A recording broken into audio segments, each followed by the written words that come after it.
एमसीआरई 2025 optometry exam हो गया है। सो उसके कुछ जनरल सेक्शन के क्वेश्चंस हम एक बार देख लेते हैं कि क्या क्या क्वेश्चंस रहे हैं हमारे पास।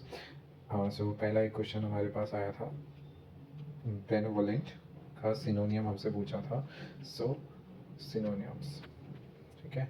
हालांकि सिलेबस में जो सेक्शन दिए गए थे वो GK, maths, reasoning and basic knowledge of computer था, basic knowledge of computer. But ये हमने देखा कि इंग्लिश से क्वेश्चन आए हैं। सो ये थोड़ा एक्सपेक्टेड था कि इंग्लिश से तो क्वेश्चन आने ही आने हैं। सो बेनेवोलेंट का अगर हम देखें कि सिनोनियम हमारे पास क्या क्या हैं, तो इसके सिनोनियम होते हैं काइंड, जेनरस, मतलब एक किसी की एक क्वालिटी बता रहा है कि कोई इंसान कितना अच्छा है नेचर वाइज, उसका वार्म हार्टेड। सो ये सब हमारे ऑप्शंस रहे हैं। सो इन क्वेश्चंस को एक करने का एक ट्रिक हम ये कह सकते हैं कि हमारे पास जब चार ऑप्शन आते हैं और हमें मतलब नहीं पता है उसका, तो हम चार ऑप्शन को लुकआउट करते हैं। चार ऑप्शंस में तीन ऑप्शन ऐसे होंगे जो उसका इंटोनियम ज़्यादा अपोजिट वर्ड को ज़्यादा रिप्रेजेंट कर रहे होंगे। So the fourth one is our answer. और सेम कंडीशन हमारी, जो भी हमारा एंटोनियम्स आते हैं, सेम कंडीशन में वही कि तीन जो लेटर होगा, तीन जो ऑप्शंस होंगे हमारे सिनोनियम को शो करेगा और बचा हुआ हमारा एंटोनियम। उस नेक्स्ट क्वेश्चन जो हमें देखने को मिला वो मिला हमारे रामसर साइट्स इंडिया में कहाँ पर सबसे ज़्यादा है। सो इसका आंसर हमारा है तमिलनाडु, ठीक है। सीधा सीधा क्वेश्चन था, बट ये क्वेश्चन कोई एक्सपेक्ट नहीं करता और ना ही कोई अपना ऐसे प्रिपेयर करके जाता, तो बड़ा ही अनएक्सपेक्टेड सा क्वेश्चन दे रहे हैं इस बार। आरबीआई का इस्टेब्लिशमेंट ईयर क्या था? ठीक है, ये क्वेश्चन तो थोड़ा बेसिक ही क्वेश्चन है। It was 1935। हमारे इंडिपेंडेंस से पहले ही आरबीआई का गठन हो गया था, इस्टेब्लिशमेंट हो गया था। फिर एक क्वेश्चन आता है बहुत ही अनएक्सपेक्टेड कि चंडीगढ़ में एक रॉक गार्डन है, वो रॉक गार्डन किसने बनवाया? बहुत ही अनएक्सपेक्टेड सा क्वेश्चन। नेकचंद इसका आंसर होगा, ठीक है। इसके बाद अगर हम आगे बढ़ते हैं तो पांचवा हमारा जो क्वेश्चन था वो हमारा आया था पिंक सिटी। बहुत ही इजी क्वेश्चन था, आराम से सबने किया होगा। सो इसका आंसर हमारा जयपुर है। Six question, great barrier reef. Great barrier reef कहाँ पर है? सो इट्स ऑस्ट्रेलिया, ठीक है। इसके बाद हमारा एक एंटोनियम पूछा गया था, किस चीज़ का? ऑप्टिमिस्टिक का। सो जिसका आंसर हमारा पेसिमिस्टिक रहा है। नेक्स्ट क्वेश्चन अगर हम देखें, so very easy question it was कि जो हमारी इंडियन गवर्नमेंट है उसकी हाउसिंग स्कीम कौन सी है? जहाँ तक मेरे को लगा था कि इस बार अगर पूछेगा तो आयुष्मान भारत से रिलेटेड क्वेश्चन वो कर सकता है, लेकिन उन्होंने हाउसिंग स्कीम पे पूछा, तो प्रधानमंत्री Awas Yojana is the answer, ठीक है। अगर हम आगे बात करें एक और क्वेश्चन की, सो हमारा जो 9th क्वेश्चन है वो है हमारा state with highest number of language spoken. कौन सा स्टेट ऐसा है जहाँ पे हाईएस्ट नंबर ऑफ लैंग्वेज बोली जाती है? तो इसके ऑप्शंस जो दिए गए थे वो आंध्र प्रदेश दिया था, केरला, यूपी, महाराष्ट्र। लोग थोड़ा सा कंफ्यूज हुए होंगे इसमें कि केरला लगा देते हैं या हो सकता है यूपी हो, बट इसका जो आंसर था वो था महाराष्ट्र। कोई बात नहीं, महाराष्ट्र इसका आंसर था। अगर हम आगे बढ़े, सो हमारा 10th क्वेश्चन है कि कुछ क्वेश्चन जो दिया हुआ था वो ऐसा था कि राम है उसकी पोजीशन 10th है लेफ्ट साइड से, और श्याम है उसकी पोजीशन 15th है राइट साइड से। उनकी पोजीशन को, then their positions are interchanged, और उससे क्या हुआ, जो राम था वो Ram becomes 20th position from left side. So I don't know कि एग्जैक्ट यही क्वेश्चन था, बट कुछ ऐसा क्वेश्चन था और टोटल नंबर ऑफ स्टूडेंट्स हमसे पूछे हुए थे कि कितने हैं रॉ में। सो इसका सोल्यूशन ऐसे ही होगा कि ठीक है, राम जो है वो 10th पोजीशन पे है, सो ये 10th पोजीशन है। तो यहाँ पे उससे पहले 9th है, ये 10th है, और जो शाम है वो हमारा राइट साइड से 15th पोजीशन पे है। सो उससे इधर 14 लोग हैं। अब अगर इनको इंटरचेंज कर दिया तो राम अगर 20th पे चला गया फ्रॉम लेफ्ट साइड, तो राम से पहले 19 हो गए, तो that means this was 20th।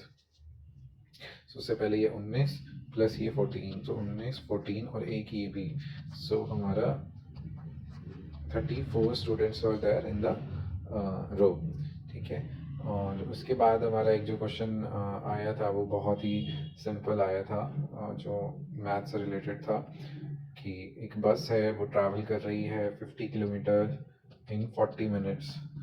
Find the distance travelled by bus in 2 hours। कोई मुश्किल नहीं था। Speed is equals to distance upon time, the universal formula है हमारा। जैसे कि हमें पता है यहाँ पे स्पीड हमें पहले निकालनी है, तो हम स्पीड और डिस्टेंस हमारा 50 किलोमीटर इन 40 मिनट्स है। सो 40 डिवाइडेड बाई 60 हम करेंगे, इसको आवर्स में चेंज कर लेंगे, तो ये ऐसे कर गया।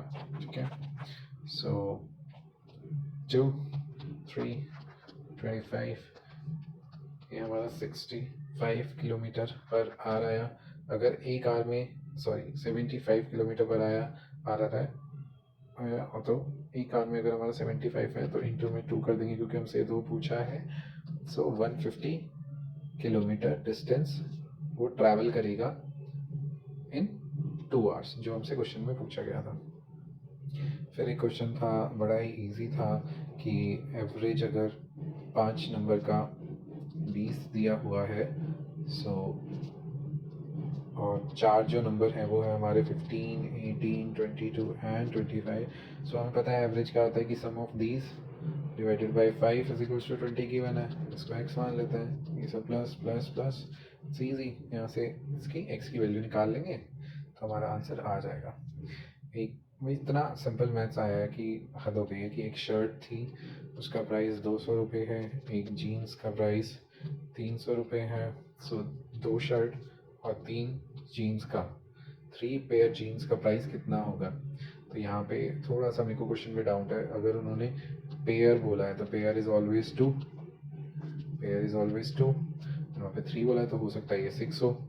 अगर ये 6 है तो हमारा आंसर अलग है, और अगर हमें सिंपल लेना है 2 ही लेना है, तो यहाँ पे तो 2 इंटू 200 400, और अगर 3 अगर हम एक ही लेके चल रहे हैं तो 3 इंटू 300 900, 1300 रुपये हो गए।